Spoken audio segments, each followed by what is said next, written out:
네, 오늘 히브리서 강의 14번째 시간입니다. 골로새서 14번째 강의 시간입니다. 오늘로서 이제 이 골로새서 강의는 이제 끝이 납니다. 이 바울은 이제 골로새 교회에 보내는 그의 서신을 그의 동료들을 쭉 열거를 하면서 이제 편지를 이제 마무리를 짓습니다. 이제 우리는 여기 이제 거명되는 이름들 이제 하나하나 이제 살펴보면서 이 사람들이 그 어떤 사람인지 바울이 이렇게 하나하나 거명하면서 이렇게 소개를 하는데 이제 문득 생각이 드는 것은 과연 나라면 어떻게 소개되었을까? 여러분 같으면 어떻게 소개가 되었을까? 그런 생각을 하게 되었습니다. 우리는 여기 나오는 한 사람 한 사람 그 사람 이름에 그 어떤 수식어가 붙어 있는 것을 이제 보게 되는데요. 이런 수식어가 붙어 있는 것을 보면은 이들이 이제 바울의 동역자지만 바울에게 어떻게 기억되었는지를 이제 보여줍니다. 이 7절부터 오늘 할 차례거든요. 7절부터 이 18절까지 제가 읽고 시작하도록 하겠습니다. 7절 나에 관한 모든 일은 주 안에서 사랑하는 형제요 신실한 일꾼인 동료 종 투기고가 너희에게 알게 하리라. 바로 이 일을 위하여 내가 그를 너희에게 보내노니 그로 하여금 너희의 사정을 알게 하고 또 너희의 마음을 위로하게 하려는 것이라. 신실하며 사랑하는 형제 오네시모도 함께 보내노니 그는 너희에게 온 사람이라 그들이 여기에서 있었던 일을 다 너희에게 알게 하리라. 나와 함께 갇힌 아리스타코와 바나바의 조카 마르코가 너희에게 문안하노라. 그에 관해서는 너희가 명령을 받았으니 그가 가면 영접하라. 또 유스토라 하는 예수도 문안하니 이들은 할레파에서 온 사람이라. 이 사람들만이 하나님의 나라를 위한 동역자들이라. 그들이 나에게 위로가 되었느니라. 너희 가운데 한 사람이요 그리스도의 종인 에파프라가 너희에게 문안하노라. 그는 항상 너희를 위하여 열렬히 기도하니 이는 너희가 하나님의 모든 뜻 안에서 완전하고 온전하게 서도록 하기 위함이라. 내가 그에 대하여 증거하노니 그가 너희와 라오디케아에 있는 사람들과 히에라폴리에 있는 사람들을 위한 큰 열성을 지녔느니라. 사랑하는 의사 누가와 데마가 너희에게 문안하느니라. 라오디케아에 있는 형제들과 눈파와 그의 집에 있는 교회에도 문안하노라. 이 편지를 너희 가운데서 읽고 나면 라오디케아인들의 교회에서도 읽게 하고 또 라오디케아에서 온 편지를 너희도 읽어라. 네가 주 안에서 받은 직분을 주의하여 그것을 수행하라고 아키포에게 말하라. 나 바울은 친필로 문안하노라. 나의 갇힌 것을 기억하라. 은혜가 너희와 함께 있을지어다. 아멘. 그 7절에 나오는 이 투기고라는 사람, 이 투기고라는 이 사람은 이 바울에게서 일어난 일들을 골로새 이 지역에 있는 이 교인들에게 이제 소개하는 그런 사람이죠. 그런 신실한 일꾼이요 동료종이라고 이제 소개가 되고 있습니다. 9절에 나오는 이 오네시모는 투기고와 함께 이제 골로새에서 보내게 되는데 그는 본래 이제 이 골로새에서 온 사람이었어요.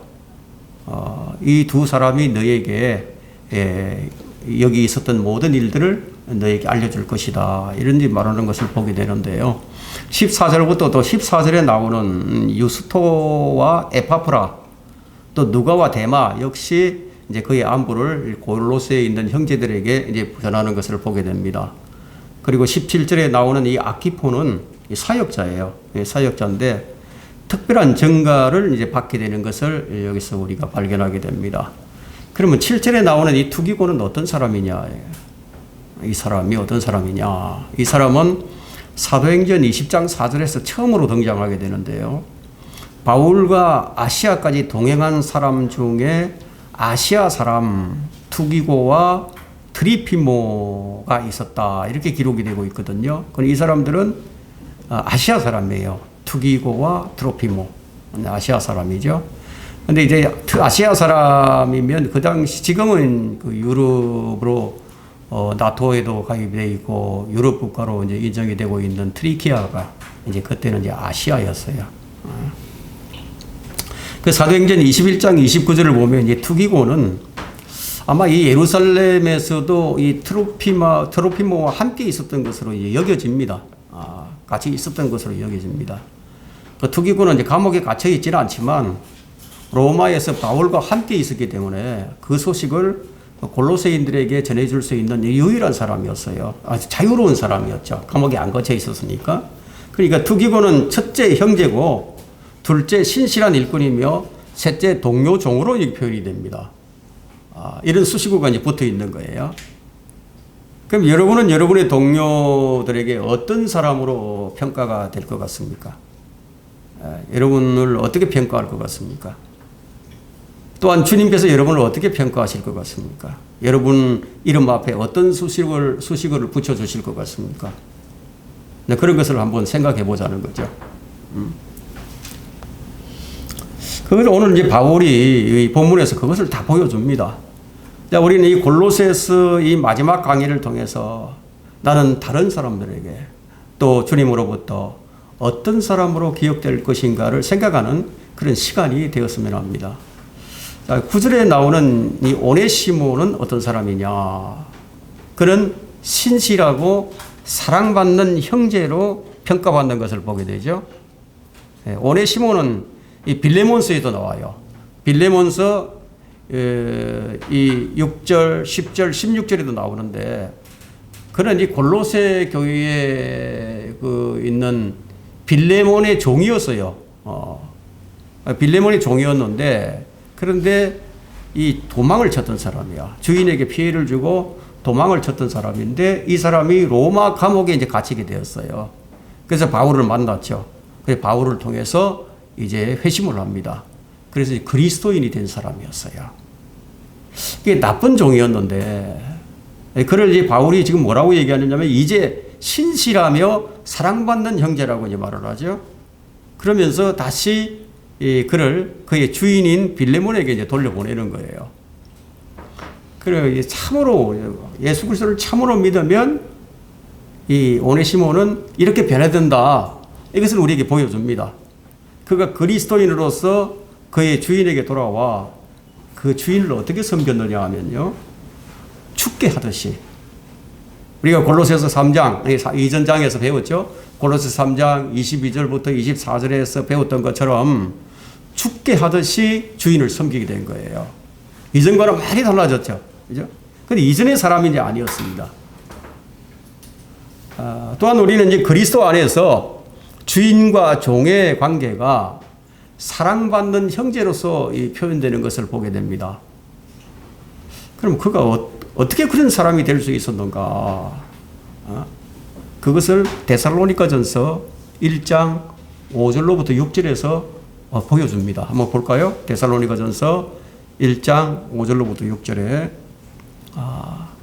자, 이는 우리의 복음이 말로만 너에게 이런 것이 아니라 능력과 성령과 대단한 확신으로 되었음이니 우리가 너희 가운데에서 너희를 위하여 어떻게 했다는 것을 너희도 아는 바라.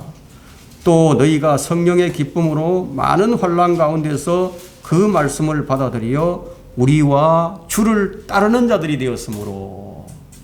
따르는 자들이에요. 따르지 않는 자들은 뭡니까? 따르는 자들이 되었다. 뭐 확신도 없이 그렇게 따를 수 있겠습니까? 확신이 있으니까 따르는 거죠. 오네시모는 이제 복음을 말로만이 아니라 능력과 성령과 대단한 확신으로 구원받았어요. 그러니까 성령의 기쁨으로 바울과 주를 따르는 사람들이 되었던 거예요. 여기 주를 따르는 자들이 되었더라. 그럼 구원받은 확실한 증거가 무엇입니까? 주를 따르는 것으로 드러나게 된다는 거예요. 그런 구절에서 어떻게 표현되냐면 신실하며 사랑받는 형제 오네시모. 신실하다. 참 그 사람 신실하다. 참 이런 말을 듣기가 쉽지는 않죠. 그죠? 근데 이 사람은 신실하다. 얼마나 충성된 사람이었느냐는 거죠. 아주 신실한 사람이었어요. 그래서 신실하며 사랑받는 형제라는 바울의 평가는 정말 대단한 평가가 아닐 수 없어요.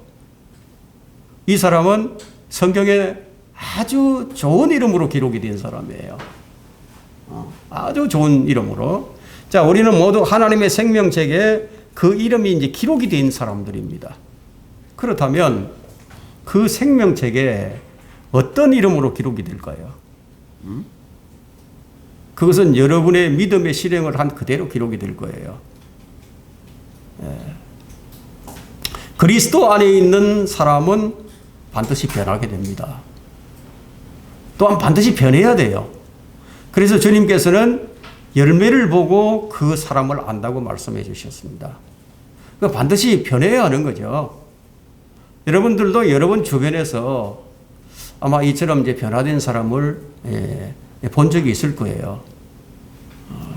이제 10절에 나오는 이 아리스타코는 누구냐? 어떤 사람이냐? 이 사람은 유럽인입니다. 이 마케도니아인이거든요. 이제 그리스 사람이죠. 그 바울과 함께 동행을 하고 또 사도행전 19장에 아주 고난받는 그 어려운 때를 함께 지냈던 사람입니다. 사도행전 27장 2절에 가보면 로마까지 함께 동행했음을 알 수가 있습니다. 그 바울이 얼마나 참 어려운 고난을 많이 겪었습니까? 동행했던 사람이죠. 그 아리스타코는 데살로니가에도 이제 함께 왔고요. 빌레몬스 23절과 24절에서 그의 이름은 어떻게 표현되느냐 하면 신실한 일꾼이다. 신실한 일꾼이다. 이 사람에게도 역시 신실함이 있었어요. 얼마나 충성된 사람이었습니까? 이 아리스타코는 바울과 함께 감옥에 갇혀 있었어요. 감옥에. 그러니까 자유의 몸이 아니죠. 갇혀 있는 사람이에요. 그래서 투기고와 오네시모와 함께 동행할 수가 없었어요. 그래서 그가 풀려나게 되면 너희에게 갈 것이다. 그러면 너희는 그 사람을 영접하라. 이런 명령을 이제 덧붙이는 것을 우리가 10절에서 이제 발견하게 됩니다. 그 10절에 또 나오는 이 다른 사람이 또 있죠. 마르코가 나옵니다. 바나바의 조카 이 마르코. 그럼 마르코는 어떤 사람이냐 이게. 마르코는 사도행전 13장에서 보게 되면 바울이 이제 1차 선교 여행을 이제 떠나게 됩니다. 1차 선교 여행을 떠나는 도중에 되돌아가 버린 사람이에요. 이 사람이 바로 마가 요한이에요.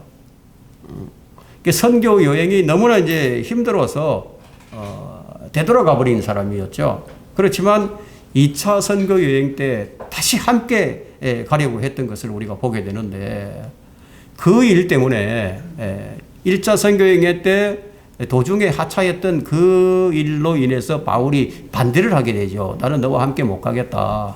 너는 빠져라. 그래서 이제 바울과 바나바가 이제 그 일로 인해서 이제 다툼이 좀 일어났습니다. 그죠? 그 결과로 그 일로 인해서 바울과 바나바가 따로따로 이렇게 선교 여행을 이제 떠나게 되죠. 그래서 마가는 바나바와 함께 이제 선교 여행을 떠났습니다. 하지만 이제 마가와 바울의 관계가 영원히 깨진 것은 아니었어요.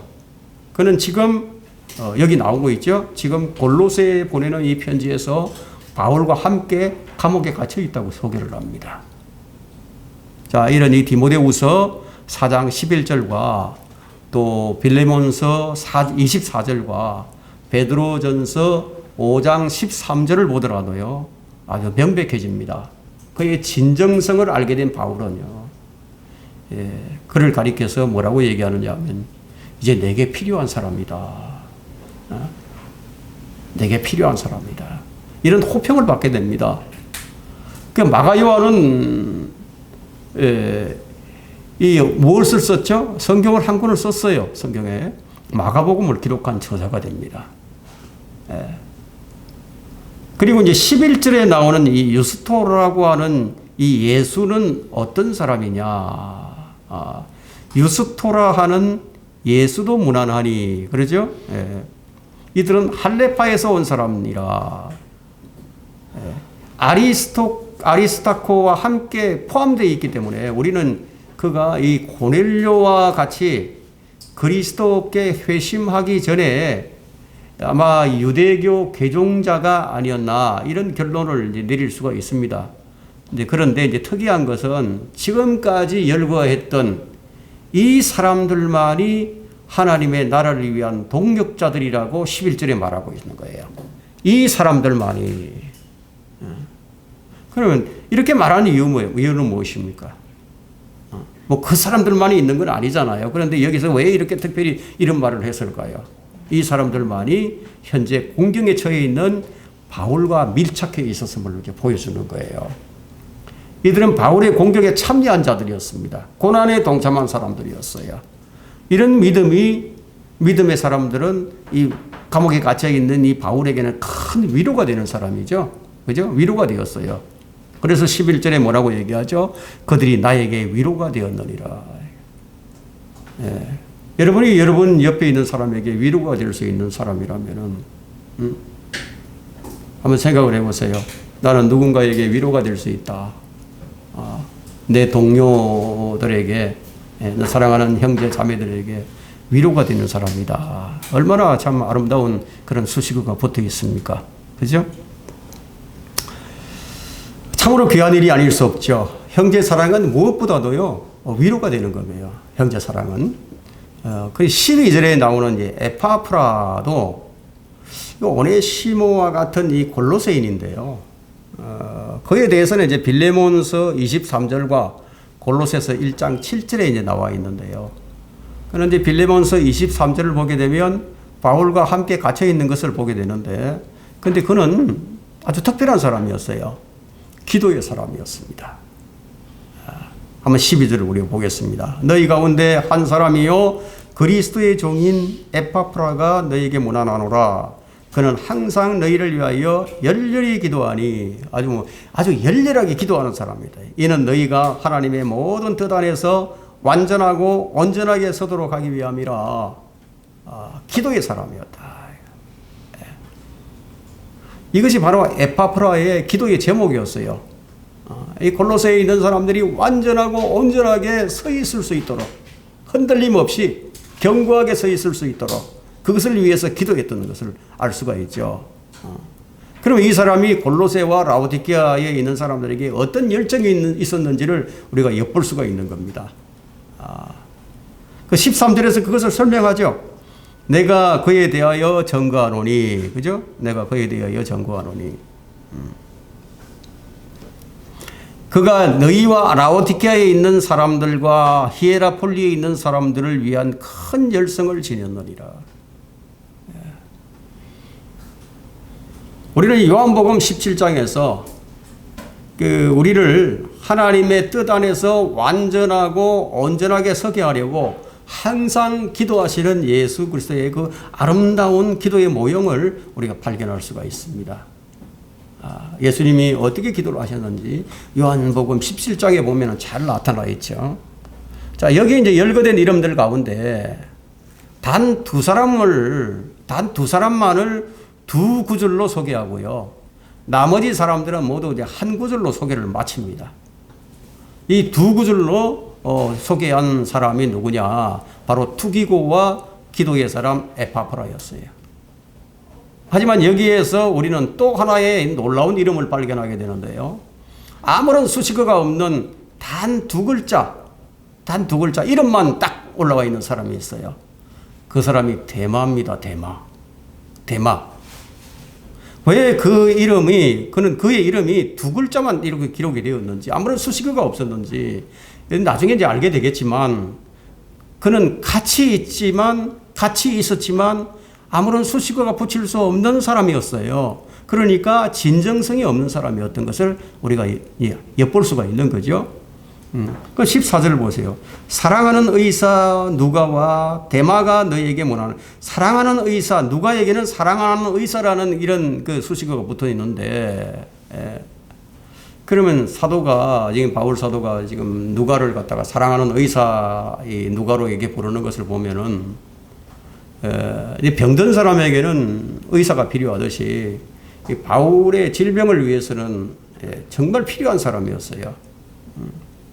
그래서 디모데후서 4장 11절을 보게 되면 바울이 목베임을 당하기 전에요. 그 직전까지 예, 끝까지 남아 있었던 사람들 가운데 딱 유일한 사람이었습니다. 누가가 끝까지 남아 있었죠. 만일 이제 누가의 사역이 바울에게 어떤 위로가 되지 못했다면 바울이 그를 가리켜서 사랑하는 의사 누가라고 이렇게 부르지는 않았겠죠. 그죠?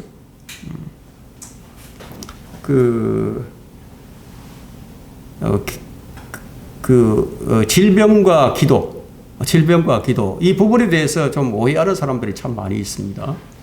그럼 이사야 선지자는요, 의술과 기도의 결합을 믿었던 사람이에요.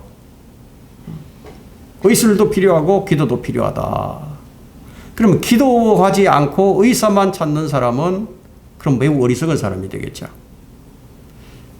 여러분이 잘 아는 아사왕이 발에 병이 들었어요. 발에 발병이 생겼는데 뭐 그 병이 어떤 병인지는 모르겠습니다만 아주 심히 이제 중한 병이었는데, 그런데도 그가 이 병이 들었는데 주님께 구하지 아니하고 의사들에게만 구했어요. 그래서 그는 주님께 구하지 않은 그것으로 인해서 그 병으로 죽게 되는 것을 우리가 보게 됩니다. 그렇다면 우리가 여기서 발견할 수 있는 진리는 그리스도인은 무엇에 있어서든지 어떤 일이든지 가장 먼저 해야 할 일은 주님께 먼저 아뢰는 거예요. 주님께 먼저 아뢰는 거예요. 그걸 잘해야 됩니다. 그 마가복음 6장을 보면은 어떤 유출병 앓는 여인이 있었는데 이 여인이 여러 의사들을 전전하면서 많은 고통을 이제 받았어요.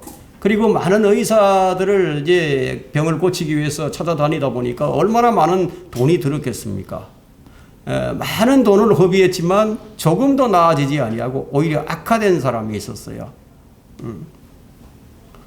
그러니까 병은 낫지 않고 의사에게서 많은 고통을 받고 돈을 허비할 수도 있는 거죠. 그죠? 하지만 여전히 이 신약에서는 의학은 필요하다. 필요하다. 의술은 필요하다는 거예요. 바울은 이 위장병을 자주 앓는 이 디모데에게 포도주를 조금 쓰라는 이 편지를 써요. 민간요법이죠. 그럼 의학적인 이런 도움을 거부하는 사람들은 어떤 사람입니까? 그 좀 어리석은 사람이겠죠. 이거 뭐 자살을 하고자 하는 사람이랑 마찬가지예요. 그 디모데후서 4장 20절을 보면 바울이 낫게 해달라고 이렇게 기도한 그 모든 사람이 다 고침을 받은 것이 아님을 우리가 거기서 발견할 수 있습니다. 뭐 바울은 자기 병도 못 고치셨어요. 고치지 못했죠. 누가는 여전히 바울과 함께 이제 여행을 하면서 여러 해 동안 이 바울을 섬겼어요. 의사들은 명백히 이 주님에 의해서 이 효율을 유지하도록 쓰임을 받는 자들입니다. 하나님께서 사람을 돕기 위해 사용하시는 사람의 도움을 무시하거나 미루면 안 된다는 거죠. 의사 누가에 대해서는 이 정도 하고, 이제 14절에 나오는 이 데마는 어떤 사람이냐, 데마. 이것이 이제 디모데후서 4장 10절에 이 세상을 사랑한 유명한 배반자를 말하는 거예요. 이 세상을 사랑해서 바울을 떠나버렸습니다. 세상으로 나간 사람이다. 그래서 여기 본문에서도 그에 대한 어떤 좋은 말이 없어요.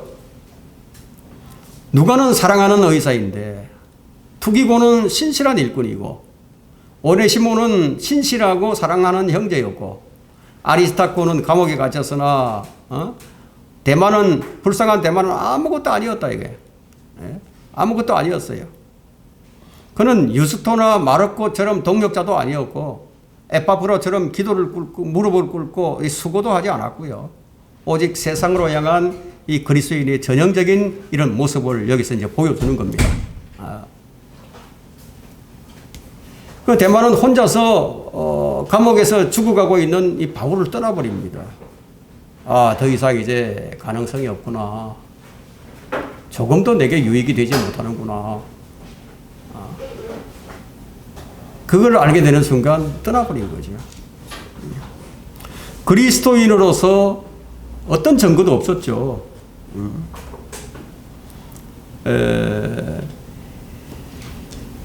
그래서 성공적인 사역에 뭐 어떤 호평도 이제 받지 못했고,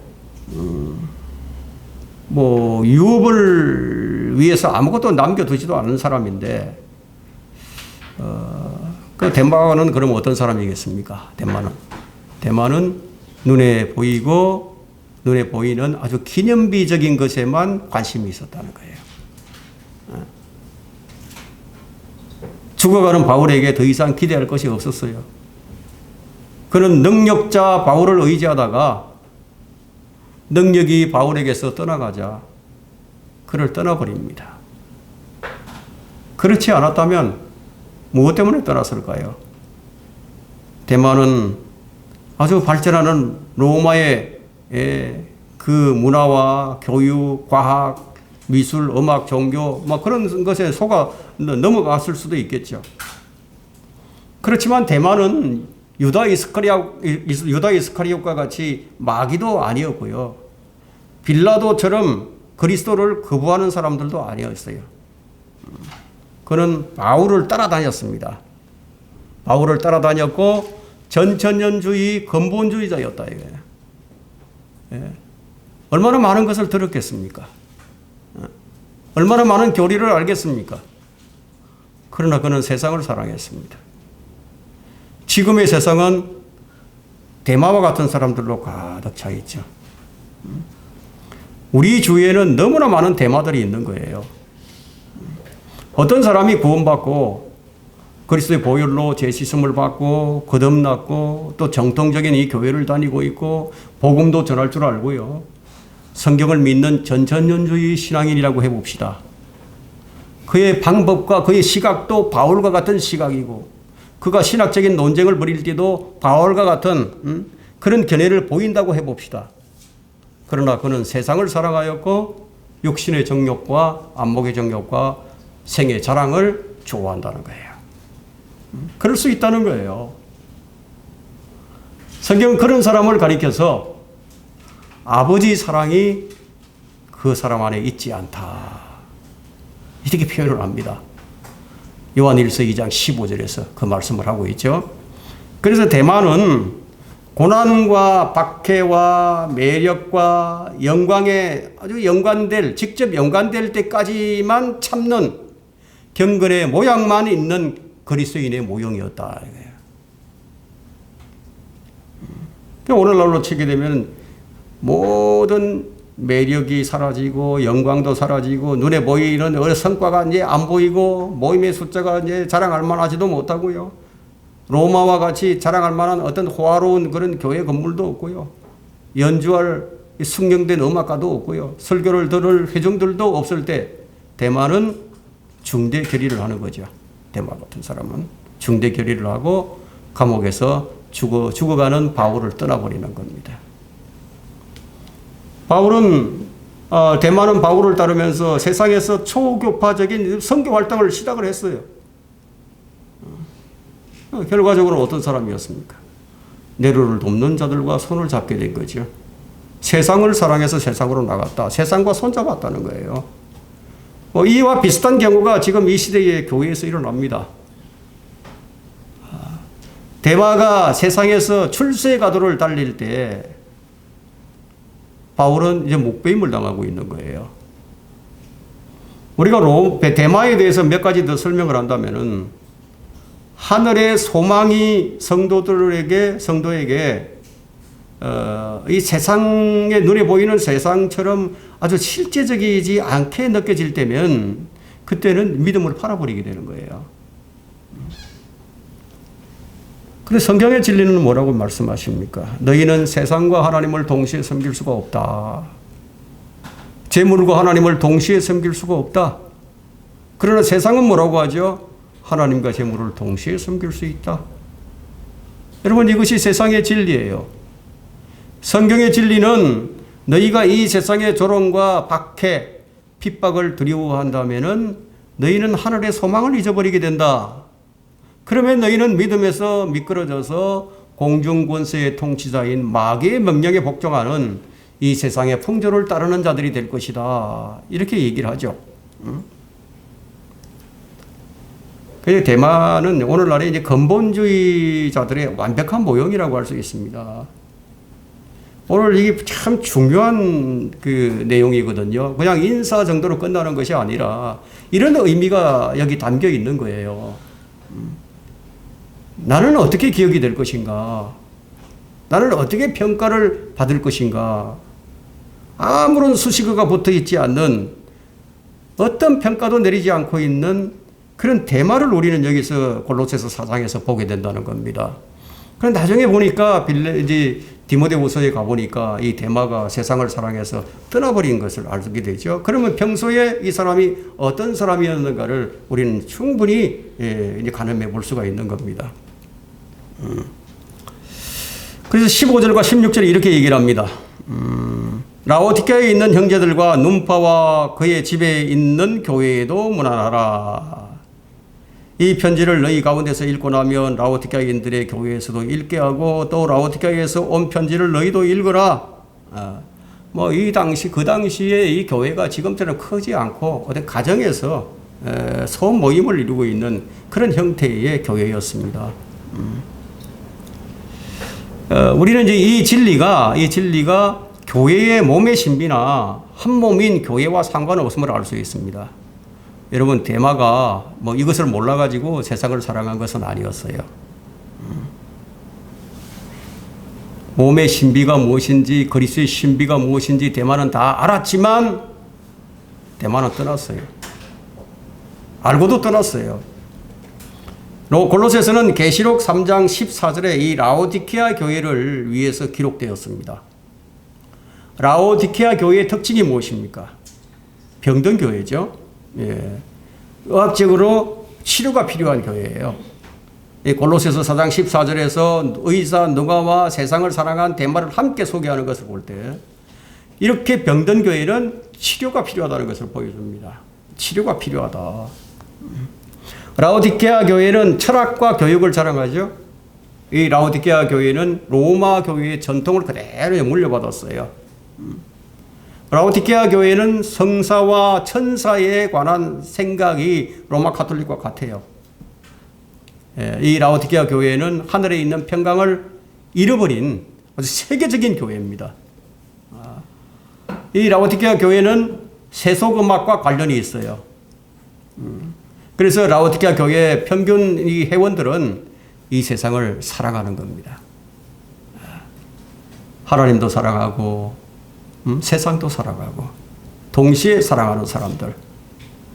성경은 그건 불가능하다고 얘기하는데 자신들은 잘하고 있다고 생각을 합니다. 마지막 교회로 옆에 드는 이 라오디게아 교회는 사역자들, 신실한 사역자들이 부족하고요. 또 주 안에서 부름받은 자들마저도 사람의 전통과 철학 그리고 세속과 바람 때문에 요동을 칩니다. 그래서 골로새서 4장은 이 천둥 소리와 같은 아주 엄청난 큰 소리로 이제 끝이 나게 되는데, 그런데도 이 소리가 죽은 정통주의자들에 의해서 다 가려져 버리죠. 우리는 이 본문의 말씀에 좀 귀를 기울여야 합니다. 여러분 잘 아시다시피 이 대마가 등장하고 대마가 등장한 직후에 이 라오디게아 교회가 언급되고 있죠. 라오디게아 교회가 어떤 교회인지는 여러분은 아마 이 요한계시록 3장에서 아마 보았을 겁니다. 요한계시록 3장 15절과 17절 한번 보겠습니다.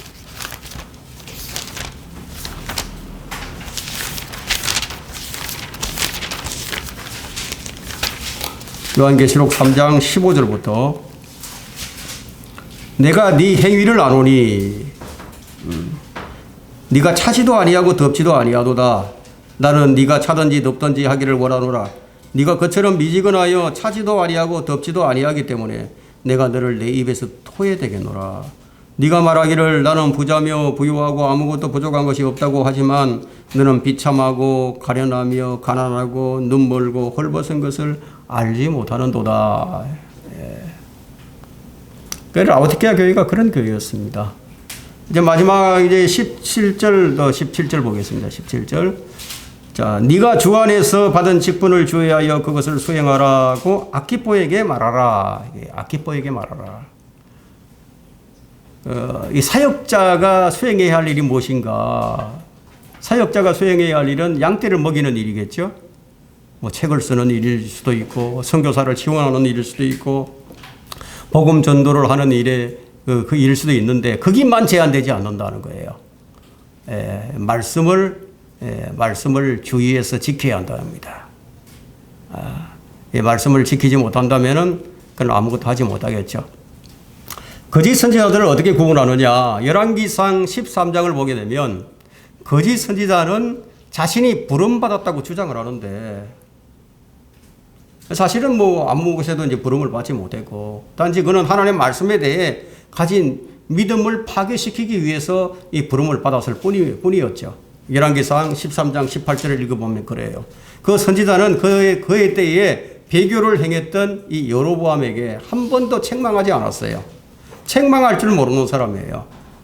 오늘날의 이 근본주의 설교자들 가운데도 이와 같은 자들이 있죠. 책망이 없어요. 지옥 설교를 안 해요. 기득권 세력들, 기득권 종교 지도자들에게 환심을 사려고 그들 눈밖에 나지 않으려고 정말 열심히 그들과 동무하려고 찾아다니면서 자신을 해명하는 그런 목사들도 있어요. 사람을 두려워하면 하나님을 두려워하지 않게 됩니다. 골로새와 라오디게아 교회는 휴거 이전에 지상의 그 마지막 교회의 유형입니다. 그래서 이 교회는 종교개혁의 유산을 에서와 같이 그냥 팥죽 한 그릇에 그냥 팔아 넘겨버리고 살아계신 하나님의 말씀을 철학과 세상의 유치한 원리들로 이제 바꿔버린단 말이에요. 이 거대한 이 새로운 기독교의 미래는 무엇입니까? 형벌이에요, 형벌. 그래서 헬라어에서 골로새라는 이 뜻이 뭐냐? 형벌이에요, 형벌. 좋은 뜻이 아니에요. 형벌이다, 이거. 그래서 18절, 마지막 18절 봅니다. 나 바울은 친필로 문안하노라. 나의 갇힌 것을 기억하라. 은혜가 너희와 함께 있을지어다. 아멘. 바울은 왜 자신이 갇혀있는 것을 기억하라고 했을까요? 바울은 무엇 때문에 감옥에 갇힌 것일까요? 그것을 알라는 거예요. 도대체 무엇 때문에, 무엇을 위해서 감옥에 갇히지 않을 수도 있었는데 왜 감옥에 갇혀야 했을까요? 이 말씀을 로마서 8장 18절을 기억나게 합니다. 이런 현재의 고난들이 장차 우리에게 나타나게 될 영광에 감히 비교되지 못한다고 내가 여기기 때문이라.